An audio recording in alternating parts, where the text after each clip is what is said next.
Nah, menurut pandanganku sih ya, kemarin yang di pabrik Tegal itu harusnya mereka diem-diem aja di rumah, karena malam satu suro ini harusnya mereka itu yang harusnya lebih banyak beraktivitas di rumah seperti ruatan ya, berdoa ataupun mensucikan benda-benda pusaka mereka gitu ya kan. Tetapi ini malah beraktivitas di luar rumah, bekerja, yang dimana bekerja di tempat yang memang sosok ini tuh banyak banget gitu. Pabrik ini tuh angker. Pabrik ini sangat angker sehingga banyak-banyak sosok yang ada di sini mencari kesempatan nih. Ya, ada beberapa karyawan yang lemah fisik. Sehingga ada satu karyawan yang mempunyai tulang wangi menjadi pemicunya nih. Ya, menjadi pemicu, menjadi magnet untuk sosok-sosok yang ada di sini, sehingga karyawan yang lemah ini ikut kesamber juga gitu. Sehingga terjadinya kesurupan massal. Nah, pabrik yang angker ini banyak sekali sosok-sosoknya, ada yang melebihi pabrik ya, atap pabrik itu juga ada, yang di pojok-pojok seperti orang tua juga banyak ya, dan sosok-sosok yang masuk ke dalam karyawan-karyawan ini yang itu kebanyakan adalah wanita, dan juga yang si sosok tinggi besar ini gitu. Jadi kalau dibilang marah atau tidak, ya sangat jelas marah gitu. Karena adanya aktivitas gerakan-gerakan yang ada di tempat di mana harusnya mereka yang berpesta gitu. Sosok-sosok ini yang berpesta. Tetapi yang dilihat sosok-sosok ini adalah manusia-manusia yang ini, gitu. Manusia-manusia yang nyata. Karena dianggapnya mereka mengambil alih tempatnya mereka gitu. Malamnya mereka sih sebenarnya.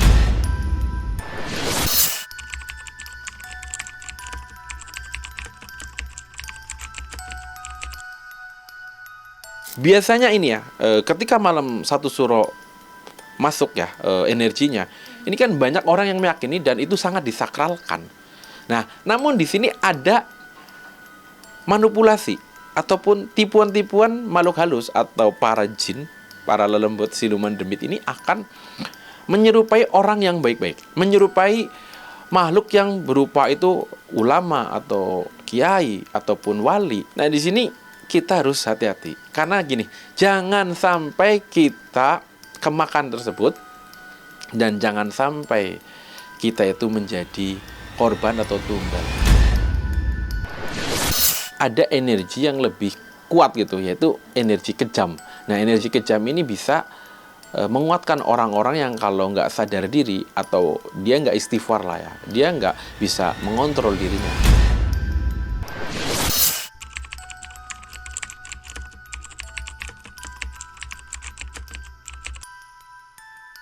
Ketika orang memiliki weton tulang wangi ini memang mereka-mereka ini nyeleneh dan aneh. Karena di luar nalar, orang weton tulang wangi ini bisa merasakan hal-hal di luar nalar. Contohnya, ketika dia memasuki tempat atau lokasi yang angker, dia itu merasakan energi di tubuhnya ini seperti lemas, pusing, atau merinding, atau mual. Dan seperti ada yang mengikuti di badan ini, biasanya lebih peka weton tulang wangi.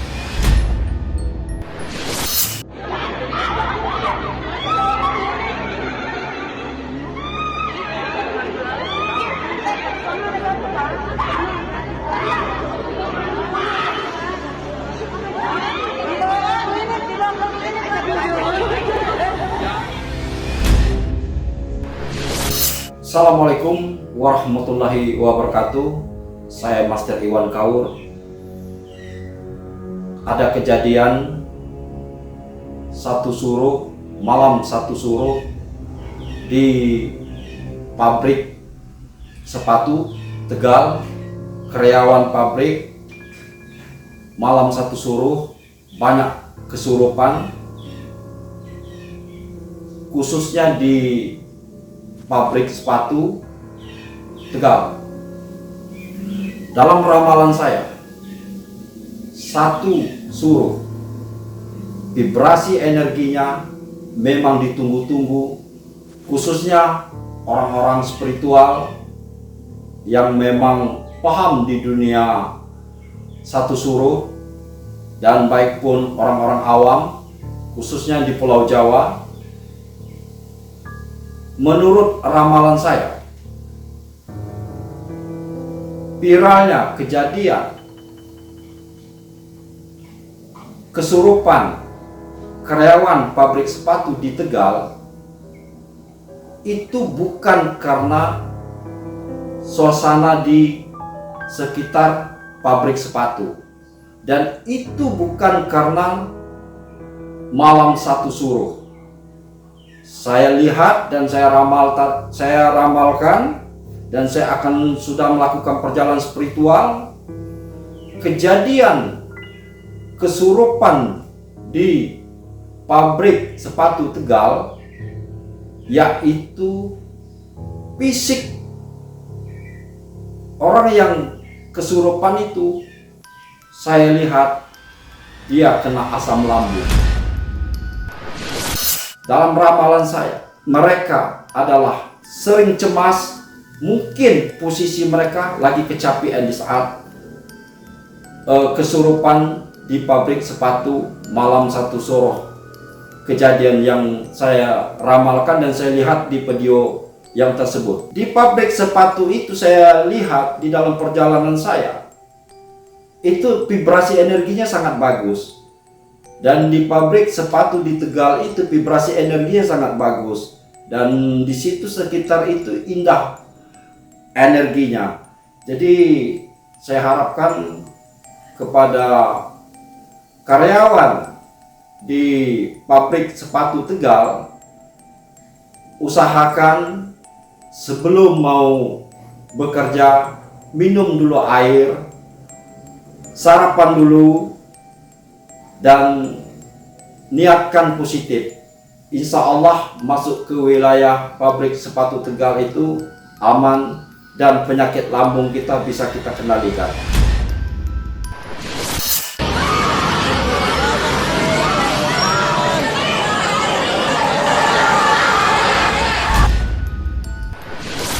Nah, terus untuk para LC yang kesurupan kemarin tuh, itu yang masuk kebanyakan perempuan juga. Harusnya malam sama seperti yang di pabrik tadi ya, harusnya malam satu suruh ini kita diem di rumah gitu kan. Tetapi mereka malah mengadakan aktivitas gitu. Dan ini tuh kebanyakan LC yang kesurupan ini yang mempunyai pegangan ya, terus kodam-kodamnya ini ya, apa sih namanya,